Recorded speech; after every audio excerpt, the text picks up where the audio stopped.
Hey, what's going on, everybody? Happy Wednesday. Welcome to another edition of Mean Streets right here on Game Plus Network, powered by FTN. Chris Meaney here with you. Thanks, as always, for taking the time to hang out here on this Wednesday. We have a lot to talk about on this show, and as we do every single Wednesday, producer Tino will join me, and we're going to roll through the most added and dropped players in fantasy football. We'll dive a little bit deeper and see who they're, there's always like 3 or 4 players that were only picked up in a handful of leagues that, like Chuba Hubbard last week, right? With the Bears. He was hardly picked up. Now he's one of the most added players. So there's a couple guys out there that won't be inside the top 10, but we'll mention them anyways. And I think we figure, speaking for Tino here, but I think we figure there'll be decent ads and some decent stashes moving forward as we're now into week 6 officially tomorrow.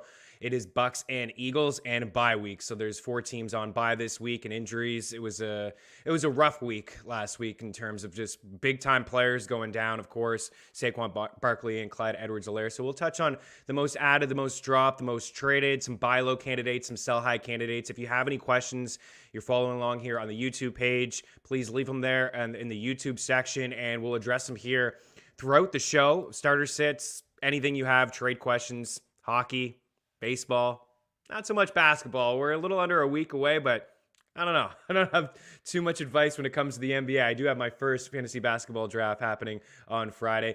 I think we'll get an FTN dude over here. I like, maybe we'll go with, maybe Joe Metz will join us. He's doing a lot of underdog best ball drafts.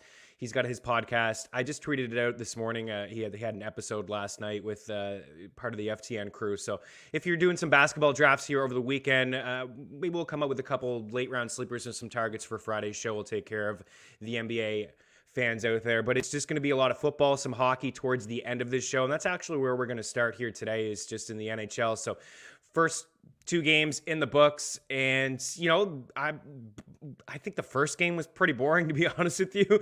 Tampa was just snoozing. I don't know, Stanley Cup hangover, I don't think, but credit to the Penguins for getting it done. I did not see that coming. Eric Young and I, we had the debut show yesterday of Dangle, Bet, and Selly over at ftnbets.com, and honestly, we just didn't see that coming. We looked at this Pittsburgh squad and we said, there's no Evgeny Malkin, there's no Sidney Crosby, there's no Jake Gensel, they're probably going to struggle. Maybe Pittsburgh took them lightly. We talked about on that show, or Tampa took them lightly, rather. We talked about on the show about the Bolts, maybe they'll regress just a little bit because they lost their entire third line, which is, say what you want about a third line, but the Gord, Goudreau, and Coleman line, that could be a second line for most teams in the NHL. And they're going to have to adjust without that line. David Savard as well, another defenseman that ate up a lot of minutes for them last season. But nonetheless, credit to the Penguins. We did get a couple things right from that show. The first 3 bets I put in the bet tracker, and then I started the betting show over at ftnbets.com. Still getting used to the name, Dangle, Bet, Selly. Shout out to Josh Kalacci for that. It is a free show Tuesday and Thursdays, and we'll be back. Eric Young and I will be back on Thursday. The first 3 that I put in the bet tracker, successful. And Elliot Chris messaged me this morning. Of course, you're very familiar with him over at FTN.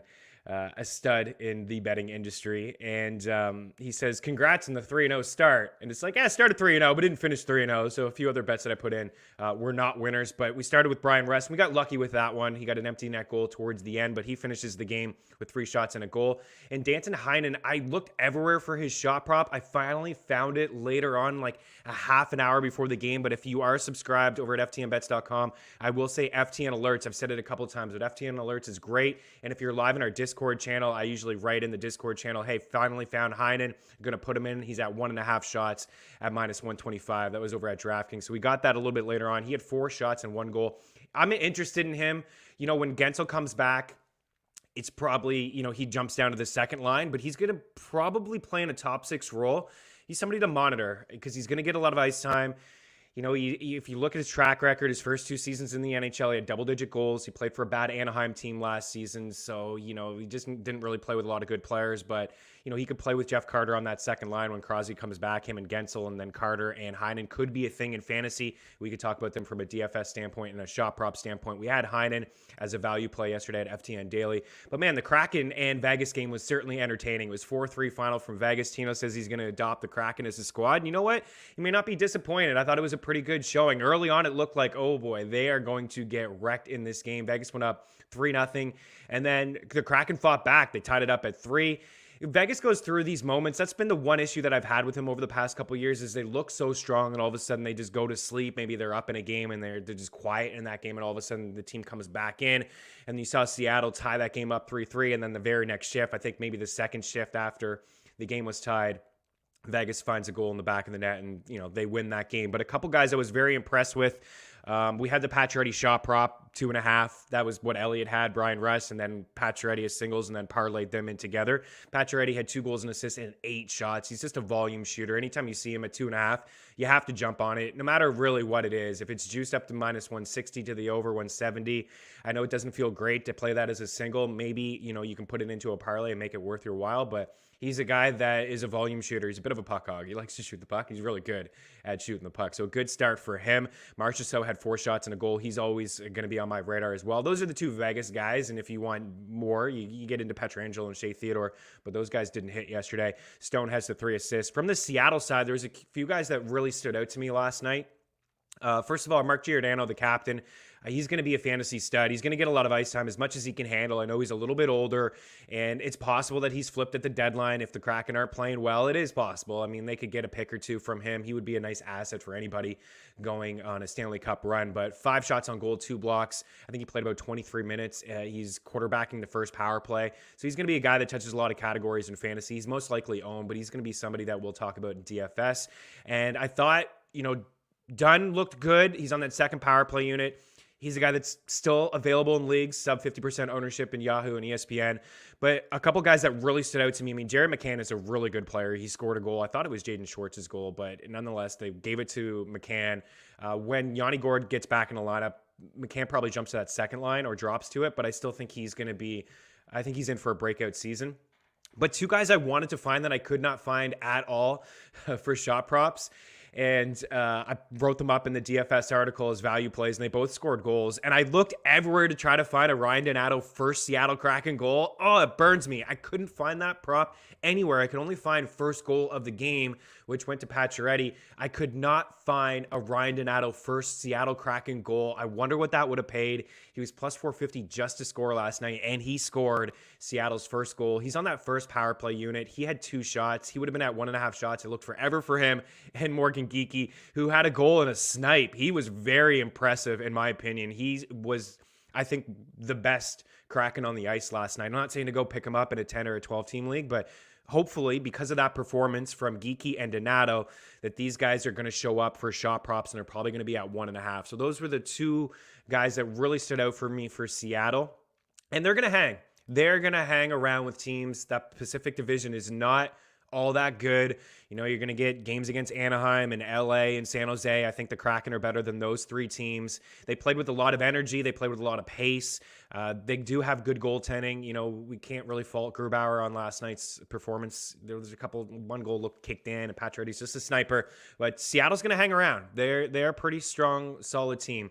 I got some picks towards the end of the show and some shot props as well. We're recording a little bit earlier this morning, so a lot of the shot props haven't really surfaced yet, but I have a pretty good idea of what the shot props will be, but I know what players I'm going to target, so we'll talk about that in a little bit.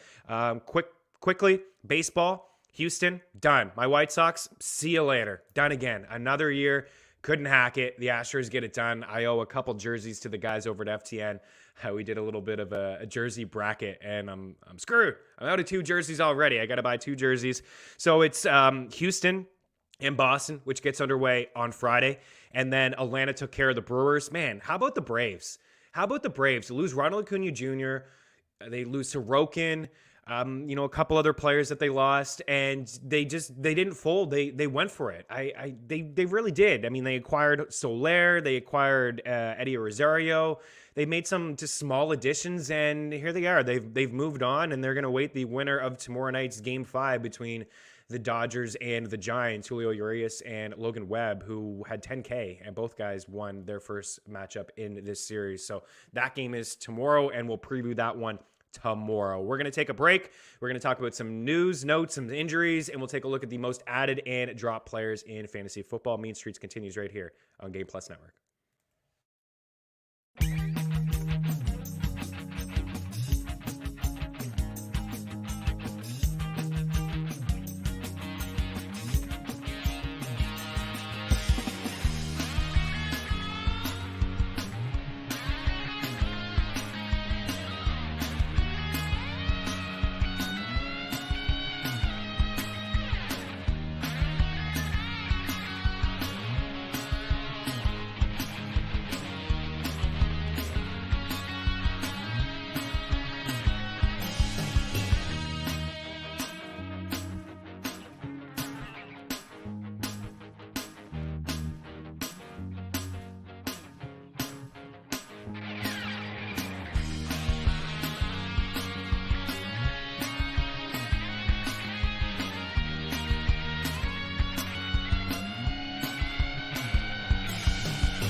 You're watching Mean Streets here on a Game Plus Network. Chris Meaney here with Tino Rodriguez, producer Tino. We are going to run through some ads and some drops. And I know that you didn't watch any hockey last night, but dude, you're cracking.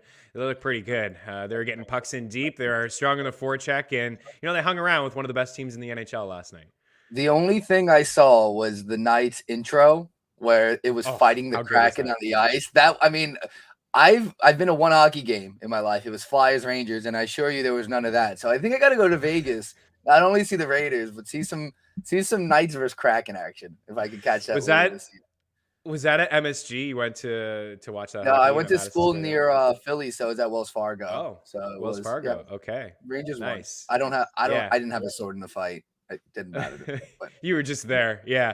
Philly's got a nice setup there with, you know, Wells Fargo and then Citizens Bank across the street and then CenturyLink. And then they got that amazing, well, I forget the name of the bar. I think it's like Xfinity. Xfinity. How could I forget that? I mean, it's one of the best places on earth. Not going to lie. Okay. You know that. But yeah, do yourself a favor. And the guys were talking on the broadcast last night, like Elliot Friedman, David Amber, they were talking about just the atmosphere in Vegas. Honestly, like if you're a big hockey fan, even if you're not, you're just into, you know, entertainment. And they really do put on a show before the game. I saw that intro as well when they light the Kraken on fire. They do that. With every game, they have like a 10 to 12 minute intro where you're sitting in your seats and you're just vibrating. And like, it's not uncomfortable either. Like it gets you amped. And they wheel the horn. It's a really good show, of course, that they put on in Vegas. And plus the hockey team's good. So it makes for an exciting time. It was a matchup of both my teams, by the way. Both my teams. I adopted the Knights when they were an expansion team. Now I'm adopting the Kraken. I know you don't play two sides here, but again, just room for my guys. Just room for my guys.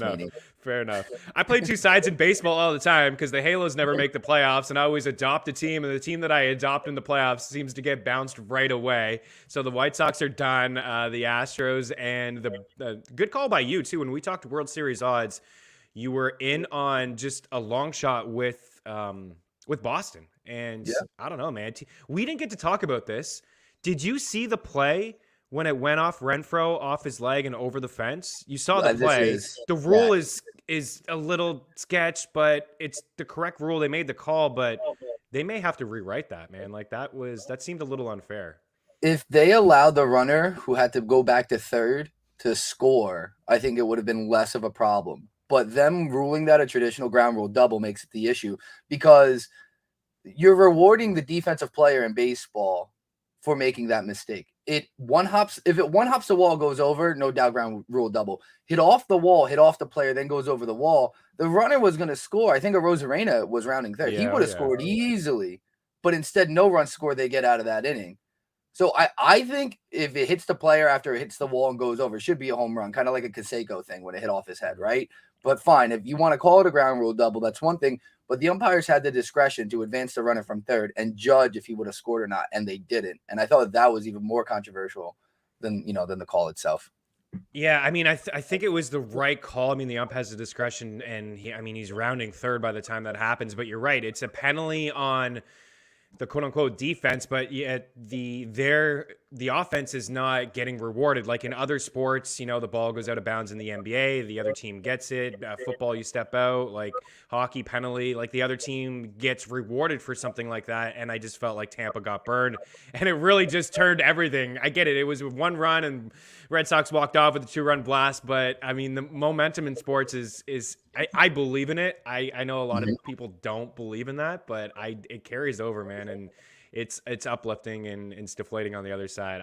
That's it. We'll preview tomorrow Giants and Dodgers, and dude, it should be a really entertaining game. We need one more from the Giants. Okay, we got a couple of questions here before we get into some ads and some drops here. We got one. Do I trade Waller and Jacoby Myers for Mark Andrews and DeAndre Swift? I'm 0-5, upside down, smiley face, Jake Kirchville. Yeah. I guess I would make that move. I mean, Mark Andrews has been pretty good lately. I know Rashad Bateman's going to come back here soon, and we'll see how much he cuts into maybe Marquise Brown or Andrews' targets. But yeah, I think you take Swift and Andrews. I think you upgrade here. I mean, you get a decent running back who's been quiet over the past couple weeks, but I mean, Tino, he's got upside, especially in a full point PPR league, to be an RB1. I would have done this even if I wasn't 0-5. I know people were super high on Darren Waller this season, but now, especially with the coaching situation, like I would temper expectations. Jacoby Myers can't score touchdowns. I think he's a great receiver. He'll just never score a touchdown for whatever reason.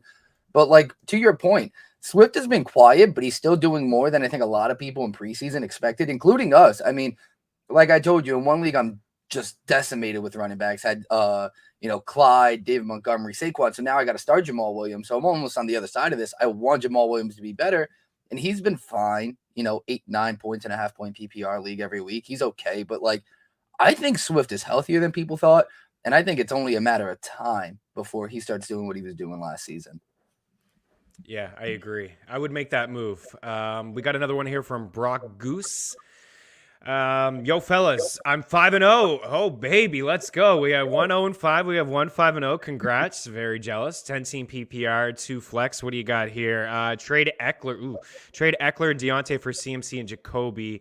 I would still have Najee, Monty, wide receivers are Godwin, Devontae, Debo, Amari, Sutton. Eckler and Deontay. I don't know, man. I don't know if I make that move. Like CMC's a stud, but Eckler's a baller, man. This guy is great.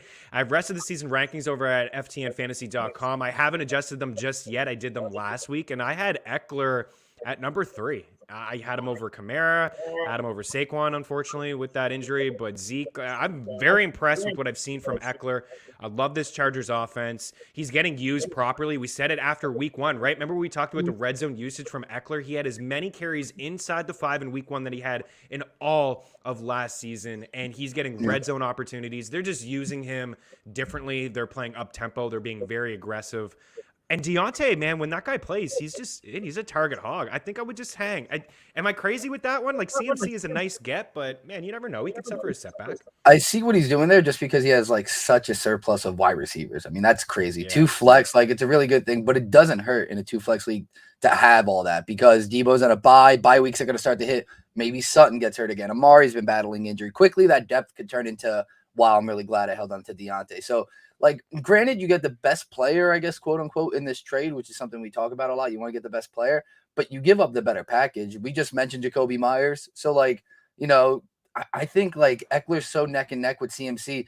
I mean, ahead of him, obviously, in season points because CMC's been hurt. But, like, even if CMC comes back this week, I think Eckler probably finishes higher than CMC just based on the format you're in PPR and just kind of the situation. Brandon Staley's been calling a really good offensive game plan for the Chargers every week. Man, I like how aggressive he's been.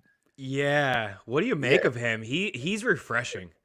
Mike Williams is having a breakout season again. Okay. So if you need to know how good he's been as a coach, and people are kind of raining on Keenan Allen's parade, but I feel like at the same time, it's like, we've talked about this. He's getting targets. He's getting receptions. He's been dropping the ball more, and he hasn't really scored touchdowns. But again, he's still finding a way to feed all these mouths, which I think people at first thought was an issue. Like, they're using 2 tight ends.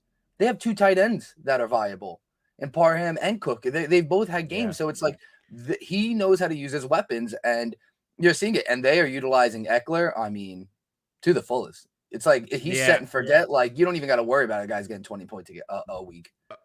Oh no, he's fantastic. Yeah, I mean, he's been unbelievable. He's been awesome. And I love how like invested he is in fantasy, and he's, he does his own show with Liz Loza and Yahoo, and I think it's great.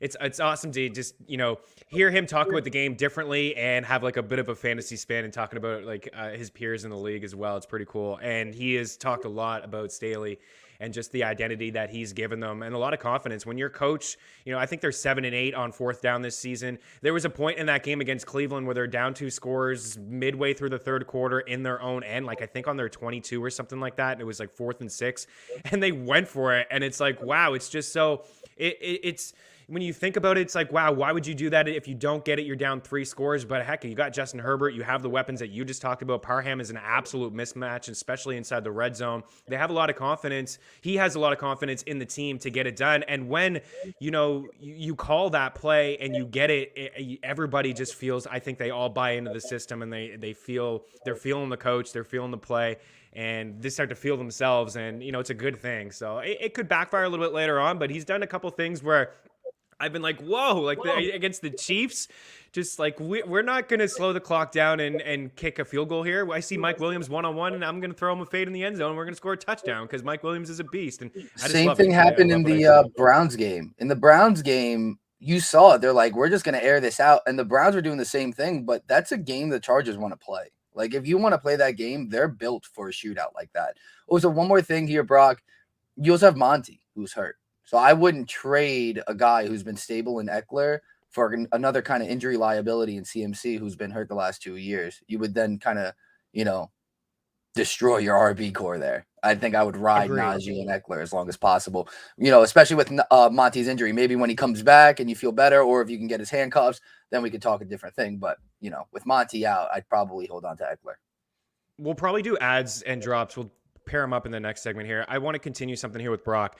And I think he's right. I mean, he's 5-0 for teams that are fortunate enough to be 5-0, 4-1. We'll get into buy lows and sell highs, but like guys that are on buys, players that are hurt, like Saquon is certainly a risk. CMC, it would have been a risk a couple weeks ago, but I think it's a risk like 5-0, 4-1 teams can afford to take. I mean, even if you don't win the next couple weeks, you're pretty much in a good spot here at 5-0 to make the playoffs. Even in a 10-team league here, you're in a good spot that where you could grab somebody who's 1-4, 0-5, a desperate team. There's not a lot of great teams on bye this week, but like the Falcons, for example, like somebody has a Pitts, or I don't know, Calvin Ridley's probably a bad guy to bring up, but just like a player that what they're capable of, to put them on your team and to think forward from like week 14 to 17 when playoffs happen, and close to playoffs. I think it's 15, 16, and 17 this year, that you're going to have a top 10 running back on your squad. So I like the question in your mindset to, buy low on maybe somebody that is hurt here. But I think what you should do, Brock, is maybe flip one of these wide receivers. Like I think Amari, Amari's been productive, but he's been on the sidelines over the past couple weeks. He hasn't been 100% healthy. Dallas is running the football so well. I think you're set up at the wide receiver position that you could maybe flip Amari, sell high on potentially Sutton having that big game. He's had 2 big games and 3 flops, and then maybe you can get a running back that way and help your squad. One more here from Jeremy A. He says Jeff Wilson Jr. ? Thoughts? Yeah, he could come back here pretty soon. San Fran's on a bye this week, but I don't know. In a deep league, I'd grab him, but it's a crowded backfield. I think what we saw last week with Elijah Mitchell getting those touches, and they just don't like Trey Sermon.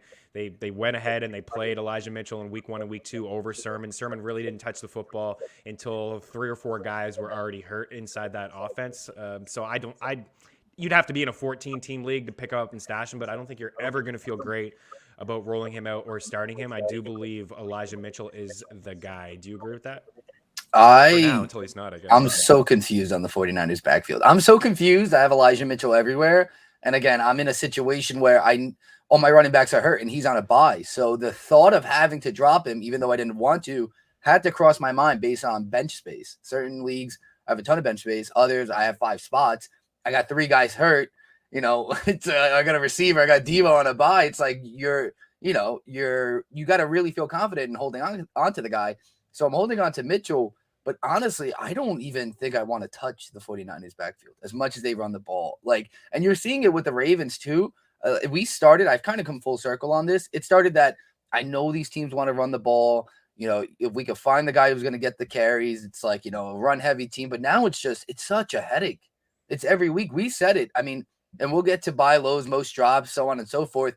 And it's like, who amongst these guys is probably going to break out? We already made the joke. It's like, it won't be this week, but it's probably going to be Trey Sermon in 2 weeks. It's like, it's ridiculous. It's like, who are we going to overreact? And the 49ers are the perfect team to do it. It's like, the second you think, oh, well, this guy's getting all the workload and this guy, it's somebody else. Like the second you think it's Elijah Mitchell, Jeff Wilson Jr. comes. So I don't really have a thought on Jeff Wilson Jr. yet. I can't even handle Mitchell and Sermon. I can't even. So now there's a third one, and it's like I don't know. I would, depending on your bench space. I mean, I'd take a flyer on him, but I wouldn't take him this week because they're on a bye. So you can't really get use out of him. I'd stash him, but I'm probably not this week.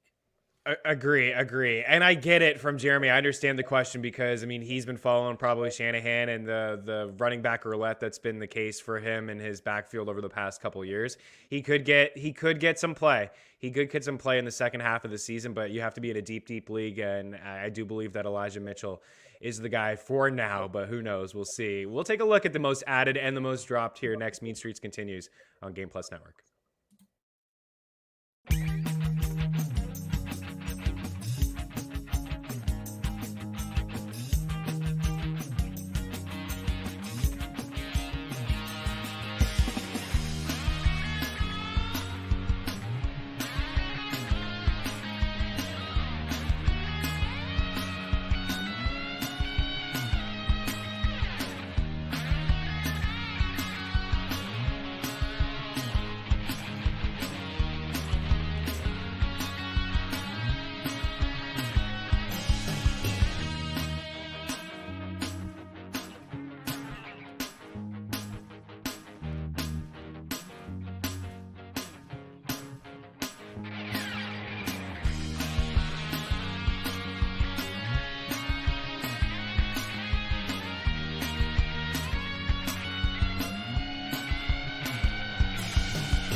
Watching Mean Streets here on Game Plus and Network. Chris Meaney and producer Tino here with you. Tino Rodriguez. Keep the questions coming if you have any questions, any starters say we can dive into that. It's slightly early, but the rankings are up live over at ftnfantasy.com, so we can always dive into the matchups if need be. And also, if you do have any trade targets, some sell buys, whatever you want to do, whatever you want to know about, we'll be here to answer them and circle back on the YouTube page as well.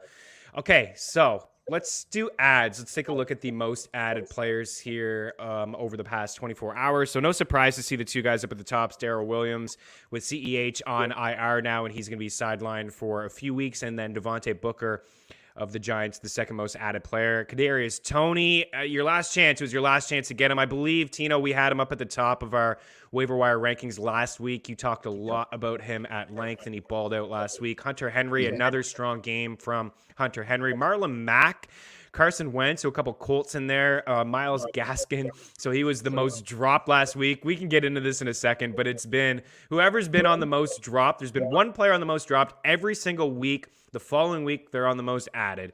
David Njoku, Zach Ertz with Dallas Goedert looking unlikely to play tomorrow on the COVID list, and then Amon-Ra St. Brown. You're a Giants guy. You follow closely. What do you expect here from Devontae Booker? He played more snaps than anybody. A percentage of his team snaps. He led the way among running backs last week, and that's kind of how I feel. I feel like this guy's going to be a running back that touches the ball maybe 20 times week in and week out if Saquon's out. Yeah, the thing with Booker, I mean, for me, I thought they kept him on the roster mainly because he's a solid pass blocker. I think he would have been involved in the offense more, even with Saquon in there on third downs. Again, he could catch passes. I don't know how it's going to work yet because they do have Gary Brightwell, who's probably his only asset is in the passing game. So I think, if Booker turns into the early down guy and they kind of take him out of the passing downs, because in Dallas, what happened was they were kind of scrambling. Saquon gets hurt and they're down. So it's kind of just dump the ball to Booker and just try to keep this offense going, especially with Gali out and no run game with Saquon and Danny. So, he got fed. I don't know the situation with Brightwell. I think he's going to get plenty of opportunity and workload. And obviously he's going to be the red zone guy if the Giants ever sniff the red zone. But what worries me is this week. what worries me is this week. They have to play the Rams. So I know people are picking him up and expecting the opportunities and the volume, and that could be there, but he can still underperform in fantasy solely based on them just being dominated. I mean, I'm trying to not be so, closed-minded on this situation, but it's not looking good, Meaney. It's not looking good for the G-men this week. I want to be optimistic, but yeah, it's going to be a rough one. It's gonna be a rough one. It may be. Kenny Gallaudet is expected to miss maybe 1 or 2 weeks here. So yeah, they got the Rams. Kadarius Toney is in there. Marlon Mack, I thought that was interesting, like an interesting pickup. I think people are being kind of savvy here. I don't know how much play he's going to get moving forward. He had a handful of carries and he looked okay, but there's been some reports that teams are calling Indy with all these running backs going down, like Clyde Edwards-Helaire, and then Chicago. I think that they're fine with the 1-2 punch there with Herbert and Damian Williams, but you could see KC knock on the door, right? They could call, and Marlon Mack could be a guy that is maybe he's in for more touches if he lands on another spot. But this is not somebody that I would roll out right now. Myles Gaskin, we can get into him, and just when we talk about, like, spoiler alert, I would sell on that performance last week against Tampa Bay. David Njoku's interesting. Zach Ertz as well. Hunter Henry, I do believe in. It's been back-to-back weeks now where he's had a touchdown. He's playing more snaps, running more routes than Jonnu Smith, and it looks like Mac Jones, feels comfortable throwing him the football. And then Amon-Ra St. Brown, I think, is a terrific pickup. He needed, I think, ultimately when I was looking at him overall, saw the usage in the preseason, wasn't playing a whole lot. It seemed like he was just limited, very limited role. And then all of a sudden, Tyrell Williams goes on IR.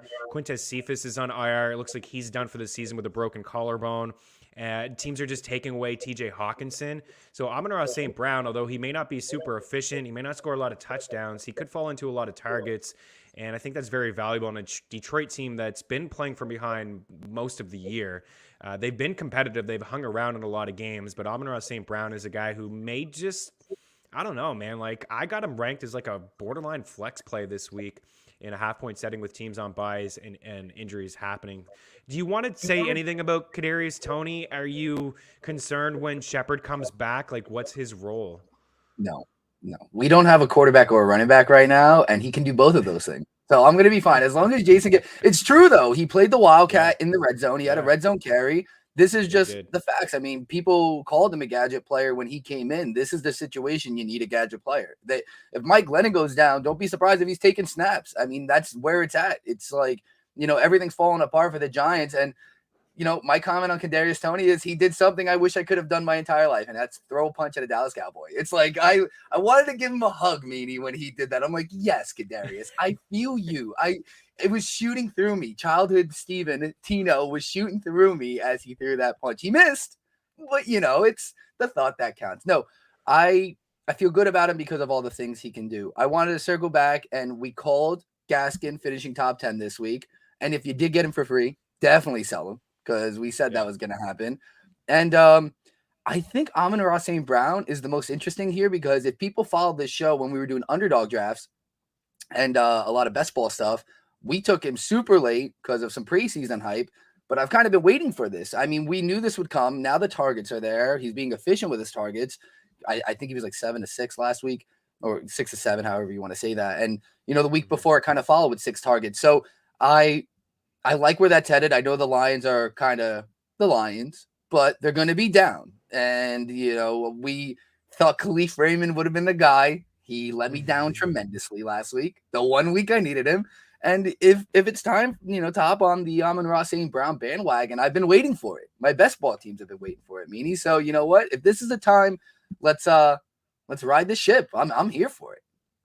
I dig it. Yeah, I'm into it too. A couple other guys like Jerick Mckenna in a deep league. Kansas City's schedule is pretty soft moving forward, so they may not be playing from behind, but this is a brutal defense. They've allowed 29 points in each of their games so far to start the season. A deep league, it's not a bad idea to have some depth. Ricky Seals-Jones, like in Washington, guys are just falling left, right, and center. He had a game last week. He had 8 targets, 5 grabs, and 41 yards. He could help you out. I'd rather roll out him than Robert Tonyan or Jonnu Smith, for example.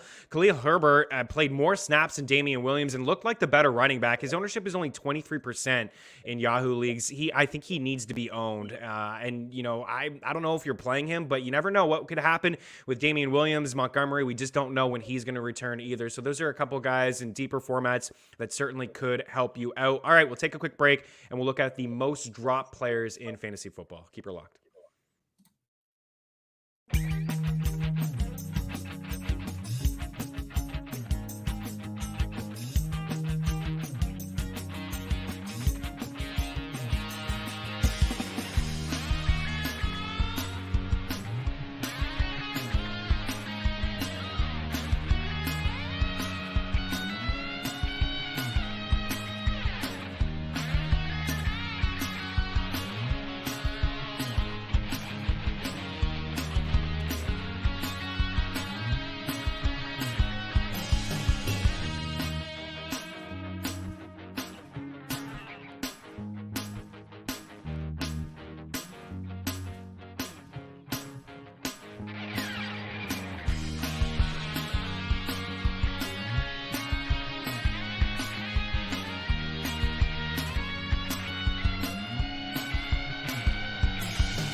Welcome back in. Mean Streets continuing here on Game Plus Network. Taking a look at the most dropped players in fantasy football over the last 24 hours. These are the players that people have cut their ties with. Trey Sermon, I'm telling you, dude, this guy is going to be on the most added list at some point this season. I totally understand dropping him.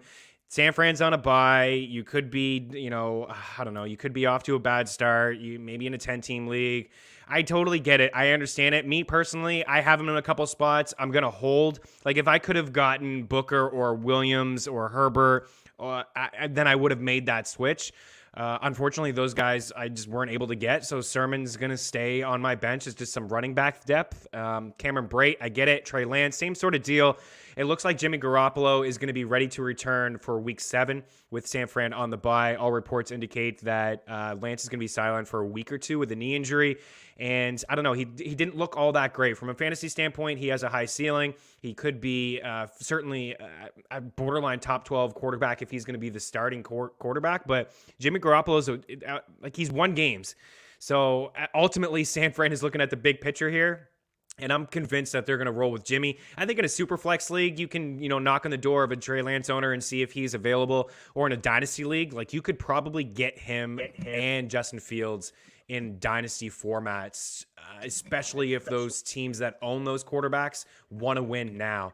Chuba Hubbard, same sort of deal, man. Why are we dropping this guy? You never know what's going to happen to Christian McCaffrey. You don't know if he's going to have a setback. Chuba Hubbard has had a couple strong games without CMC. It's just nice to have that insurance on your bench. Brendan Ayuk, same sort of deal. I get it with the San Fran guys.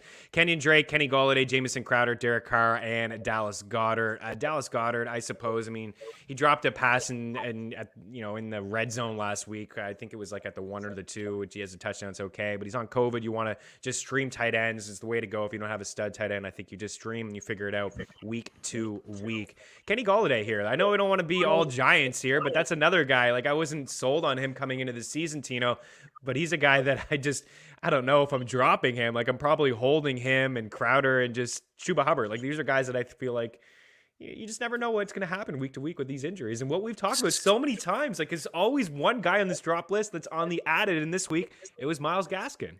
So clearly, the mass is not following the show because we talk about not dropping handcuffs all the time with Sony Michel. And I mean, where do we even go? Alexander Madison, people picked him up, tried to then chase Dalvin Cook's points. And then a week later, Latavius Murray was another one. Latavius Murray. Tyson Williams, before he came back, did something, and then now he's not doing anything. But point being, it's a week-to-week thing sometimes with some of these injury-prone running backs. And it's you think about where his ceiling was in Chuba Hubbard and the fab people probably spent on him. Now, I'm sure, too, with the list, it matters what leagues you're in, and everything's different. Superflex, I was going to say, the first thing that jumped off the page is, why are you dropping Trey Lance? And I know Jimmy G, is taking over, and Lance is a little hurt, but it's a bye. And you saw the willingness he had to run the ball. So I thought that was the biggest thing. The one thing, I'm a Justin Fields owner, across the board in Superflex and regular leagues. And it's killing me that he's not running the ball. There's just no action with him on the ground. And that's why his fantasy weeks are suffering. Like Trey Lance on the ground did more than Justin Fields does an entire game with his arm. He had 89 rushing yards, Lance. I think Justin Fields had like 8 fantasy points. That's, you know what I mean? Like in a fantasy setting, that's his entire game. So for that reason, I'd hold on to him. Trey Sermon is going to be the guy on the list. We know it. We've known it. I looked at that list. It could be a receiver. Maybe Gallaudet comes back because I don't think they thought the knee injury would have been worse. It's not. So it could be Gallaudet when Danny comes back after this layoff, after the 1 week kind of decompression that this team's going to take. But I think it's Trey Sermon. I haven't dropped him yet. I don't feel good about him. I probably won't start him after the bye, but I don't know. I think it's going to be him if I got to look at that list. You know, if not, like Chuba Hubbard, because McCaffrey doesn't come back and everyone thinks he comes back, kind of like last year. He was week to week forever and then just never came back. So I don't know. Maybe Chuba, if anything, but I think Trey's going to be our guy here. I think he is too. Honestly, guys, like it has been every week that we've looked at these most dropped, and then there's always one on this list, and it's usually a running back that has been the most added. All I'll say is that running back depth is important to have.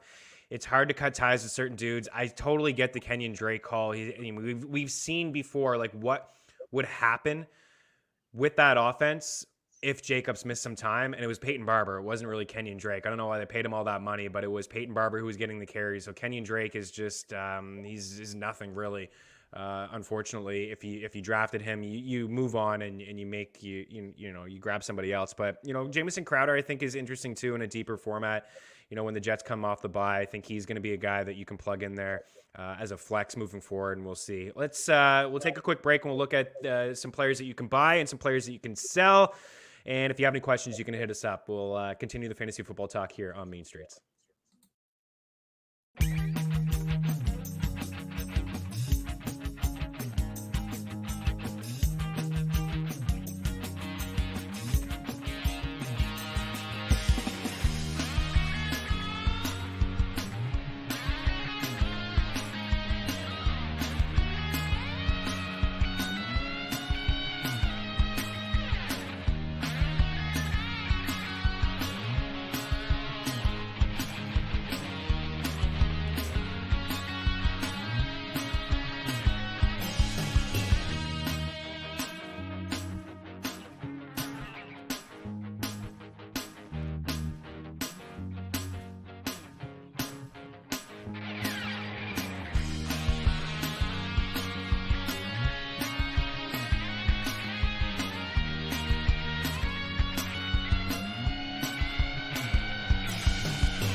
What's going on, everybody? Chris Meaney here with Tino Rodriguez. Let's take a look at a few buy low candidates in fantasy football. I have an article over at ftnfantasy.com with some buy lows, some sell highs, some players to field calls for, some players to buy in Dynasty, some holds, some drops, and just everything that you can imagine over at ftnfantasy.com, absolutely free. So I put Dalvin Cook on here as one of those guys that I do have some concerns with the injury, but if you're off to a really, really good start, that's an example that I had with Saquon Barkley, CMC, because we had the question there from the listener, and just talking about these big name players who, maybe owners are not off to a good start with them on their roster, and there's some questions that they have and some concerns.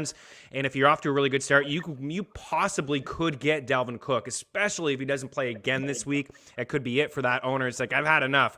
Miles Sanders, like, this is the time to probably get him because they have a game against Tampa, but just view Miles Sanders as just a flex play only. That's it. He's a flex guy. He's not going to be a high-end RB2. They got Tampa this week, so it's extremely tough, but the schedule turns in Philly's favor after this moving forward. They got a game against Vegas, against the Lions, and he could get some play there. DK Metcalf and Tyler Lockett, I think, are probably both available, considering that Russell Wilson is going to be sidelined here until about week 10. I feel better about DK than I do Tyler Lockett. Geno Smith got in there and he targeted 14. He just wears 14. I'm throwing in the ball as much as I can. Lockett is like a finesse route runner that I think, he may struggle. The accuracy is not going to be there like it was with Wilson, but maybe that offsets with just a whole lot more volume. And plus, who knows what kind of run game they're going to have in the secondary is not great. A.J. Brown, I think people are frustrated by now with A.J. Brown. And then Jalen Waddle, I mean, heck, you may be able to pick him up off the waiver wire today, but I do like Waddle. Looks like Tua is going to return soon. Devontae Parker is hurt. Will Fuller's on IR. Somebody needs to step up in that offense. It's not going to be Gaskin getting 10 targets a game. Quickly, what do you make of that list? Is there anyone on there that you would buy? Yeah, so bottom of the list. I think Jalen Waddle would probably be the cheapest. I mean, that's not saying much because, like you said, you could probably get him for free off the waiver wire. I'd probably definitely buy low on him.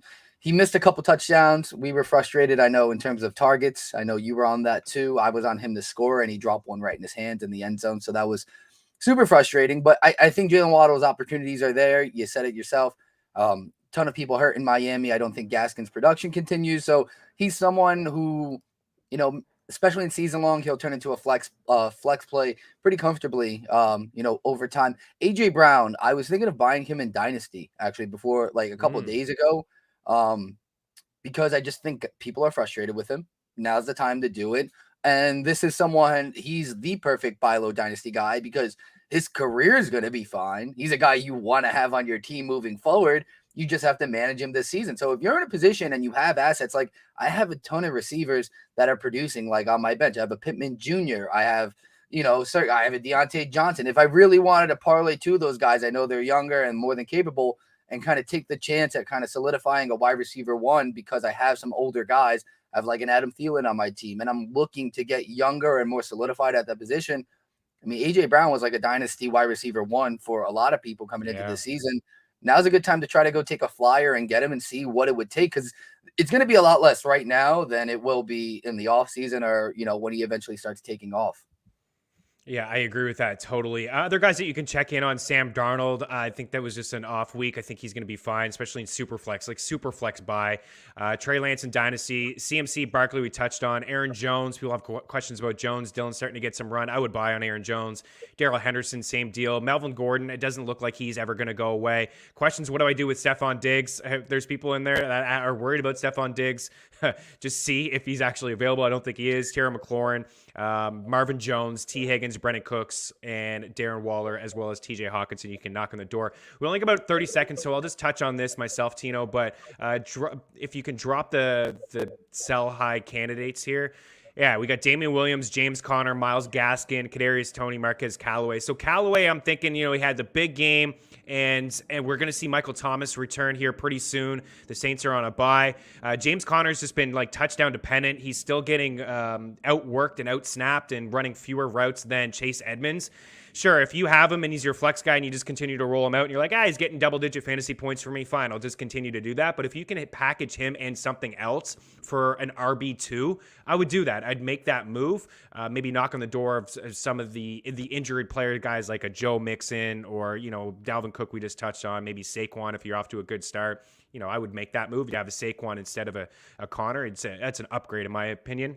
And then Damian Williams in there because Khalil Herbert, as I mentioned earlier in this show, we talked about it. Heck, you brought it up last week that don't forget about Herbert. Everyone's going to go to Williams, but don't forget about Herbert. This Chicago offense, you alluded to it. They're not throwing the football. It's not great for Allen Robinson or Darnell Mooney.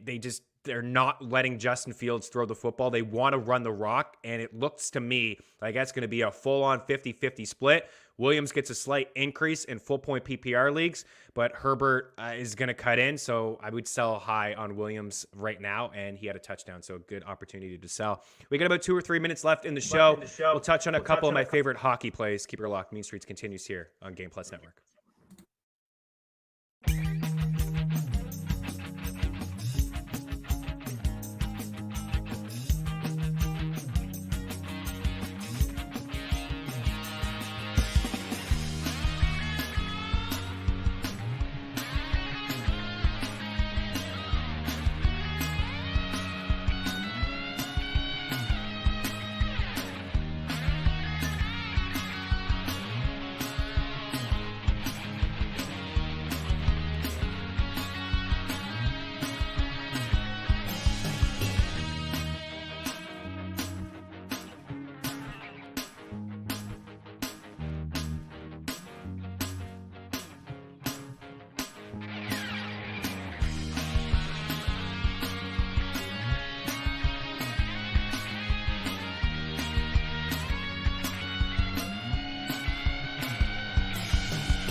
What's going on, everybody? One final segment here on Mean Streets. Going to talk a little hockey here with you. Again, we're recording a little bit early here, so I don't have a lot of shot props yet. I mean, I got guys that I like, and I'll give them here, but I'm not seeing really a whole lot in terms of odds. We have a free prop shop over at ftmbets.com. If you have any questions, hit me up. I'll circle back here on this YouTube page if you are watching on YouTube. If you're watching on Game Plus, reach out at Chris Meaney if you have any questions at all. Okay, here we go. There are 5 games on the ice tonight. I'm going to start with the Jets, probably my favorite pick on the board, minus 135 over at DraftKings. They're in Anaheim to take on the Ducks. I just think they're a much better team than Anaheim. Even though that they're on the road, I think this is pretty good value for a Winnipeg team. I'm going to stay away from everything else really on the sides. I think we could see the over hit. I think we could see 6+ goals in Edmonton and Vancouver here tonight. The upset of the night, the dog of the day, I do believe the Chicago Blackhawks are in play at plus 175. I like the additions. Fleury in net, Seth Jones on the blue line, and then you got Jonathan Toews, the captain, is back. All reports in Chicago that the guy looks absolutely ripped, in shape, ready to go. Tyler Johnson playing that first line. And you know what? Colorado's coming in here a little depleted. They're going to be without their guy in Nathan McKenna. I almost called him the captain. No disrespect to Gabriel Landeskog. Nathan McKinnon is not going to play in this game. They lost Jonas Donskoy. So I think there's an opportunity here to jump on an underdog here. From a shot prop standpoint, these are the guys that I'm going to be looking for and the guys that I'm going to put in the bet tracker. I'm going to start with John Tavares at 2.5 shots. You're going to probably see him at 2.5 at minus 140, 145. Get him in some parlays. Take him as a single. No Austin Matthews here in this game. The Canadians are going to give up a lot of rubber this season. They're going to be in a pile of hurt. The secondary in that game would be Cole Caulfield at 2.5. You'll probably get him at plus minus. Nazem Kadri, Mikko Rantanen first, but then Nazem Kadri is going to get a significant boost in ice time. Jonathan Toews and the guys in Winnipeg, Kyle Connor, Nikolai Ehlers, always in play, as well as Alexander Ovechkin. Any questions, hit me up at Chris Meaney. We'll be back tomorrow. Cheers.